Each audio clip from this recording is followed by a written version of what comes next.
just been talking about. And then there are some specific information that a health economist would be looking for to determine how much more do you need to know about the effectiveness or the efficaciousness of this program for this non-targeted population. So if you don't need to know a lot more information, then it suggests then that with those modifications that you do find out, you can then begin to implement this program without doing a randomized controlled trial to see whether or not it is applicable and can be utilized with the non-targeted population. And the person that's written a lot about this is Anna Johnson at the University of Queens in Kingston, Canada. But it seems to be an up-and-coming new methodological approach in order to find ways to save the feds money when you don't necessarily need to continue funding projects, when you can use a little bit of money to find out what you need to know rather than someone writing. And one of the things that I oftentimes say when I'm talking about the SAFE program, and people will say, is it applicable to urban families? And our first response, Gene and I will say, well, we don't know because it's been designed for rural African American families. Well, this approach, according to this methodologist, you can find that out by doing a much smaller pilot study of this rather than a full-blown randomized controlled trial. And so there are formulas to figure it out. That's why I say I know just enough to be dangerous. Other questions? I have a question for Dr. Brody. If you look at the percent of kids, the parents, the first study that had alleles that matched the poor parent, what I'm getting at is sort of a genetic effect to the parent. Yeah, we did. And we looked at whether there was a gene environment correlation between the kids, genetic risk status, and the parents who received, and the correlation What was it?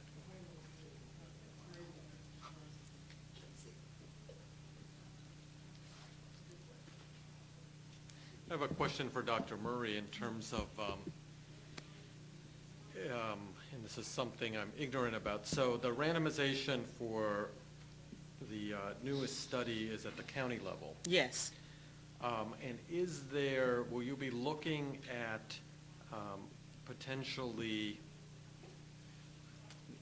I'll use it broadly, mediating, moderating, confounding things of programs that either occur within individual schools Yes. that can impact it? Yes. Can you talk a little bit about what you're going to look at that might Yes. infuse The data. We will ask both at the administrative level from the principals and also from the families if kids have been exposed to programs similar to the ones that we are going to be implementing. Because it could be that the kids in the minimum control group are in a school that's offering comprehensive sex education and HIV/AIDS prevention, and then we may find that they're actually changing at a much greater rate in a positive way than the kids exposed to our program. So in fact, that's a standard question that we also ask in SAFE to see if kids have been exposed to other kinds of programs in schools or in the community. David?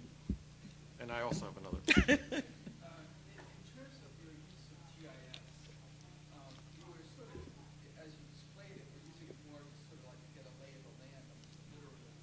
But I was wondering if you were thinking about linking census data information so that you can look at neighborhood context of the different participants. You know, it isn't part of the traditional SAFE program, but it is something that we can do. And so I haven't thought about including that, but it would be easy to do because the person that's doing the GIS is very familiar with how to bring that information in. The other thing that I thought would be interesting too is to look at the proximity of various kinds of health human service agencies to these families, because one of the things that we do when we go out into the families' homes, we give them a resource card so that they will know if they're having any problems with various kinds of needs in the family. it would be important for them to know how far, for us to know how far is that service from where these families live, because if we go into a home and we find, for example, that a child is experiencing some type of eating disorder or a drug-related problem, if they have to travel 5 counties away to get the service, it says something about then alternative ways that we need to be thinking about developing those resource cards. So we're thinking of using it for that way as well. You know, one of the things that seemed to be apparent when we watched the video was that there was a social network that was developing both among the youth and also among the parents. Yes.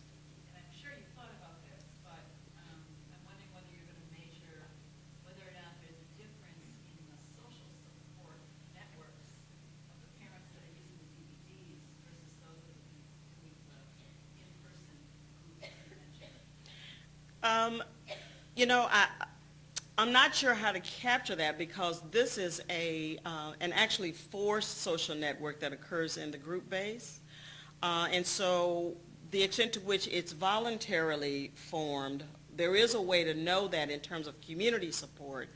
But we have thought about that. In fact, the person that's my program officer said there's something to be gained from being in a group and interacting with other people. And the question then is how much of what's happening is because it is the group dynamic part and that support and versus the program, or that they're occurring interactively.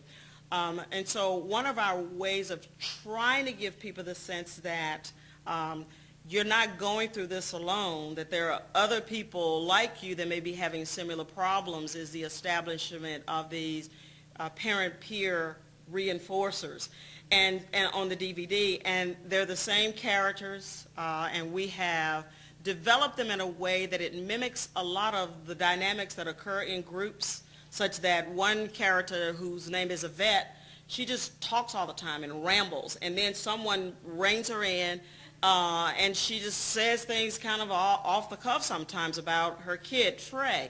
So we've tried to mimic that sense of familiarity. It's almost like soap operas, such that you begin to relate to these people because you see them over and over again. So it could be that it is mimicking this forced group support system, but in a virtual way. But that's an interesting question. We have thought about it. Jamie and Steve? Yes. Sort of anticipating the question I was going to ask, but it's somewhat different question. I was just wondering if either of you at any point think about what are the active ingredients. What's the buy-in? What's the, what is it that's going to be enough of a draw and grab that's going to actually make a change? So, one question would be whether you ever had an opportunity to track whether or not it is a single person who's buying into the program, doing the work, doing the assignments, going home and parenting her child, or whether or not she or he may have someone with them who's learning about the program, sharing parts of it. And I don't know exactly how one would do that, except possibly to track who comes or who else is involved. It's different for social support in the sense that you're actually talking about somebody else who's a co-parent or co-caregiver who would also be involved in the work, as opposed to that person who's working long shifts, unable to come, doing all of the Herculean work herself. And so it's more like presenting the data, and then knowing whether or not there might be a value-added bump in trying to share the curriculum with another individual besides.